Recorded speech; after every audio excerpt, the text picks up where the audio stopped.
Nous sommes le 20 janvier 2023. Mon nom est Claude Laferrière, maître Claude Laferrière. Je suis avocat et enseignant en géopolitique. Je fais cette vidéo dans une perspective d'éducation populaire. Je n'attends aucun mandat ni aucune considération de quelque nature que ce soit. Le sujet de la vidéo d'aujourd'hui, la sécurité des infrastructures. Voici. Que sont les infrastructures? La guerre en Ukraine nous a appris une chose, un élément extrêmement important qui devrait nous inquiéter et nous concerner.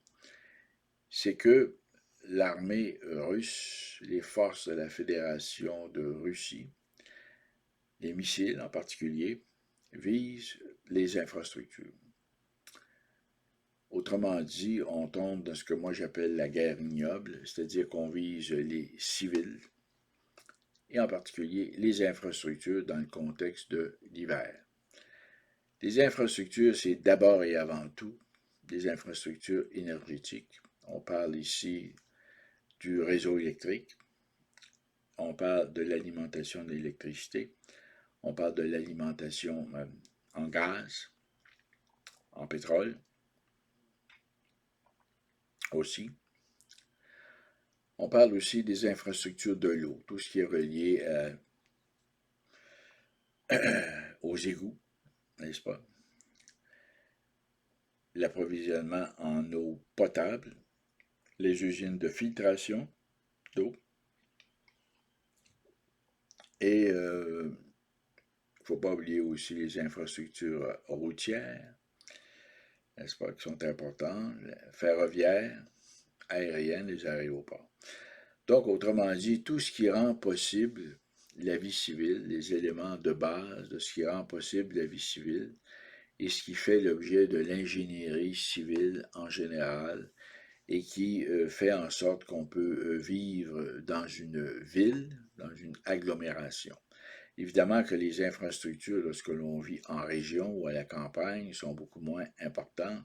Elles le sont tout de même, mais beaucoup moins que lorsqu'on habite dans une grande ville. Lorsqu'on habite dans une grande ville, l'approvisionnement en eau, les égouts, les aqueducs, pipe and tubes, comme on dit en anglais, l'approvisionnement en électricité, en gaz, l'approvisionnement énergétique, autrement dit, et l'infrastructure routière, ce qui permet aux véhicules de circuler, aux piétons de marcher, aussi l'infrastructure souterraine, les métros, le rail, etc. Donc, tout cet ensemble d'infrastructures rend la vie possible dans les villes et fait en sorte que ce sont des éléments essentiels dont on ne peut pas se passer. Sans les infrastructures, la vie est menacée, littéralement.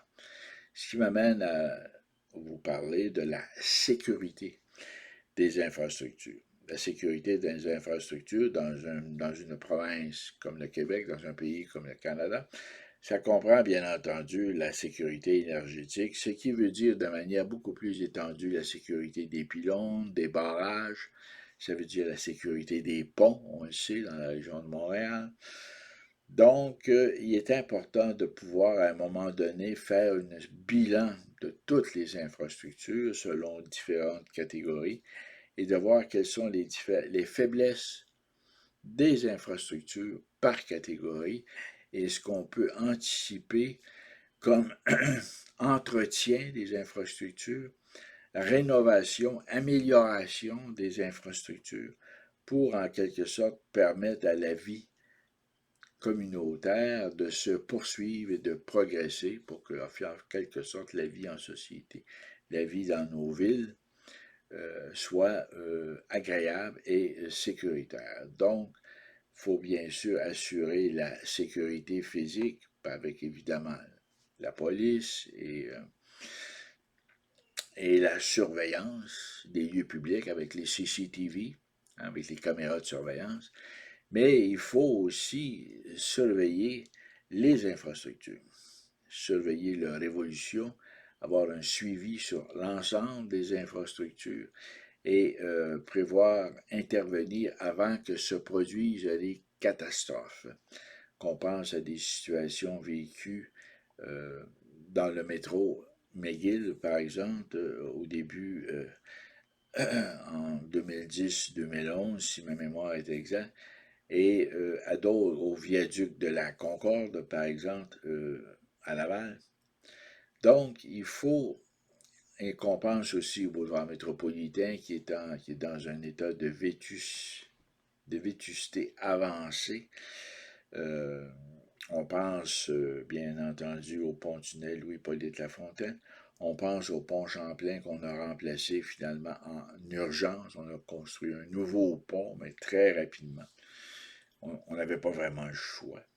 Est-ce qu'on aurait dû faire un autre pont pour la partie est de Montréal et avoir un pont moins coûteux pour remplacer le pont Champlain, autrement dit l'option de 2 ponts plus 1 au lieu d'avoir un pont euh, signature? Enfin,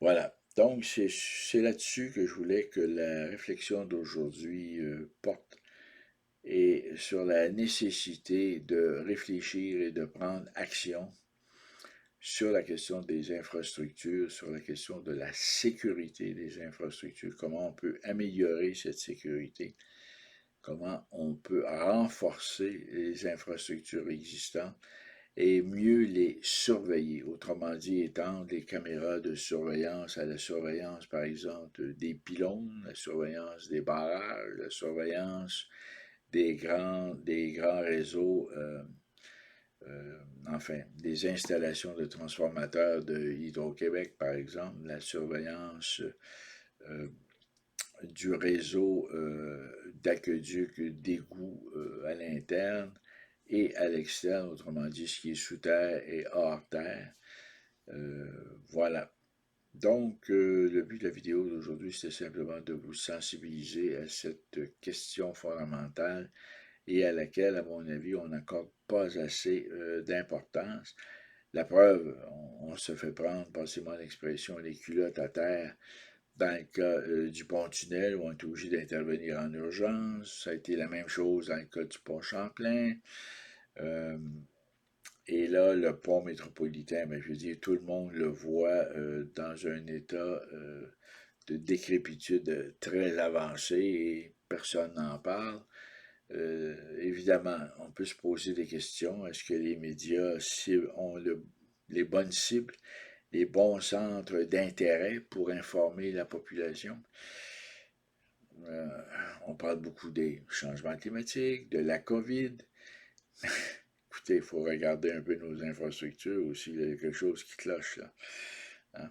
Donc là-dessus, voilà. Je vous invite à aimer ou à ne pas aimer et à partager cette vidéo.